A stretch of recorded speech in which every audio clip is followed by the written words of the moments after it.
ಈ ಬಾರಿ ತೆರೆಗೆ ಬರುತ್ತಿಲ್ಲ ದಾಸನ ಹೊಸ ಸಿನಿಮಾ. ಹಾಯ್ ಹಲೋ ನಮಸ್ಕಾರ, ಲಕ್ಷ್ಮಿ ಚಾಟ್ ಬಾಕ್ಸ್ ಯೂಟ್ಯೂಬ್ ಚಾನಲ್ಗೆ ಪ್ರೀತಿಯ ಸ್ವಾಗತ. ನಾನು ಲಾವಣ್ಯ. ಕನ್ನಡದಲ್ಲಿ ವರ್ಷದ ಕೊನೆಗೆ ಇಬ್ಬರು ದಿಗ್ಗಜರ ಚಿತ್ರಗಳು ತೆರೆ ಮೇಲೆ ಅಬ್ಬರಿಸಲು ರೆಡಿಯಾಗಿವೆ.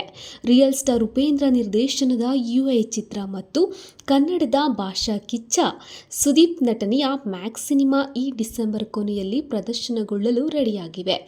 ಎರಡು ಚಿತ್ರಗಳ ಮೇಲಿನ ನಿರೀಕ್ಷೆ ದುಪ್ಪಟ್ಟಾಗಿದ್ದು, ಡಿಸೆಂಬರ್ 20ಕ್ಕೆ ಯುಐ ರಿಲೀಸ್ ಆದರೆ ಡಿಸೆಂಬರ್ 25ಕ್ಕೆ ಮ್ಯಾಕ್ಸ್ ರಿಲೀಸ್ಗೆ ಸಜ್ಜಾಗಿದೆ. ಎರಡು ಸಿನಿಮಾಗಳ ಮೇಲೂ ನಿರೀಕ್ಷೆ ಜೋರಾಗಿಯೇ ಇದೆ. ಕ್ರಿಸ್ಮಸ್ ಮತ್ತು ಹೊಸ ವರ್ಷದ ಸಿಹಿಯನ್ನು ಸವಿಯಲು ಕನ್ನಡ ಪ್ರೇಕ್ಷಕರು ಸಜ್ಜಾಗಿದ್ದಾರೆ. ಆದರೆ ಚಾಲೆಂಜಿಂಗ್ ಸ್ಟಾರ್ ದರ್ಶನ್ ನಟಿಸಿರುವ ಯಾವ ಚಿತ್ರವೂ ಈ ಬಾರಿ ರಿಲೀಸ್ ಆಗುತ್ತಿಲ್ಲ ಎಂಬುದು ದಾಸನ ಅಭಿಮಾನಿಗಳಿಗೆ ನಿರಾಸೆಯಾಗಿದೆ. ದರ್ಶನ್ ಅಭಿನಯದ ಶಾಸ್ತ್ರಿ, ಕರಿಯ, ನವಗ್ರಹ ಸೇರಿದಂತೆ ಹಲವು ಸಿನಿಮಾಗಳು ರಿಲೀಸ್ ಮಾಡಿದ್ರು. ಆದರೆ ಹೊಸ ಯಾವ ಸಿನಿಮಾಗಳು ಈ ಬಾರಿ ತೆರೆಗೆ ಬರಲು ರೆಡಿಯಾಗಿಲ್ಲ.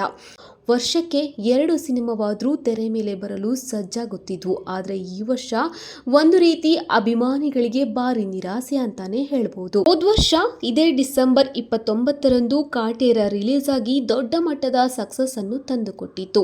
ರಾಜ್ಯದಲ್ಲಿ ಮಾತ್ರ ರಿಲೀಸ್ ಆದ್ರೂ ಅಭಿಮಾನಿಗಳು ಸಿನಿಮಾವನ್ನ ದೊಡ್ಡ ಮಟ್ಟದಲ್ಲಿ ಗೆಲ್ಲಿಸಿದ್ರು. ಈ ಬಾರಿ ದಾಸನ ಅಭಿಮಾನಿಗಳಿಗೆ ತುಂಬಾನೇ ನಿರಾಸೆಯಾಗಿದೆ.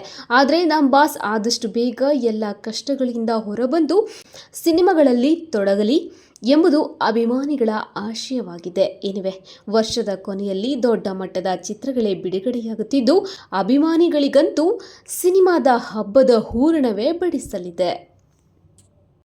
ಈ ವಿಡಿಯೋ ನಿಮಗೆ ಇಷ್ಟ ಆಗಿದ್ರೆ ಲೈಕ್ ಮಾಡಿ, ಶೇರ್ ಮಾಡಿ, ಹಾಗೆ ಸಬ್ಸ್ಕ್ರೈಬ್ ಆಗೋದನ್ನು ಮಾತ್ರ ಮರಿಬೇಡಿ. Thank you so much.